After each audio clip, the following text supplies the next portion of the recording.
Hello అండి, అందరికీ నమస్తే. అందరూ ఎలా ఉన్నారు? బాగున్నారా? నేను బాగున్నాను. మీరు కూడా బాగుండాలని మనస్ఫూర్తిగా కోరుకుంటున్నా. ఇది నిన్న తీసిన వీడియో అండి, ఈ రోజుది కాదు. సండే రోజు మా వారు చికెన్ తీసుకొచ్చారు. అలాగే కాల్చిన చికెన్ అండి. కాల్చిన చికెన్ అయితే టేస్ట్ బాగుంటుంది. నార్మల్ చికెన్ కన్నా ఇలా కాల్చిన చికెన్ అయితే టేస్ట్ చాలా బాగుంటుందండి. అయితే పొద్దున తెచ్చారనమాట. పొద్దున్నే దోశలు వేసాం కదా, నిన్నటి వీడియోలో మీరు అందరు చూడొచ్చు. దోశలు వేసుకున్నాం కదా, అందుకని దీన్ని కలిపేసి ఫ్రిడ్జ్లో పెట్టేశానండి. నైట్ వండానమాట.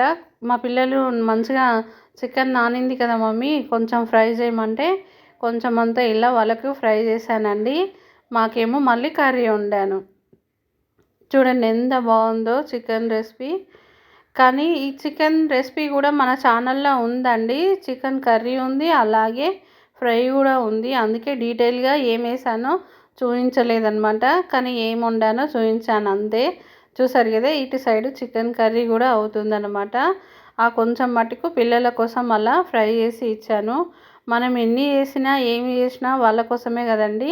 వాళ్ళు సంతోషంగా ఉంటే మనకు అదే చాలు కదా. అందుకని వాళ్ళిద్దరికీ ఇలా చేసి ఇచ్చానండి మా పిల్లలకి. ఇలా ఆనియన్ అలాగే చికెన్ తింటే చాలా బాగుంటుందండి టేస్ట్. ఈ వీడియో మీకు ఎలా అనిపించిందో కామెంట్ చేయండి. మీకు నచ్చినట్లయితే లైక్ చేయండి, షేర్ చేయండి, మన ఛానల్ని సబ్స్క్రైబ్ చేసుకోండి. మరొక వీడియోలో మళ్ళీ కలుద్దాం. అంతవరకు సెలవు.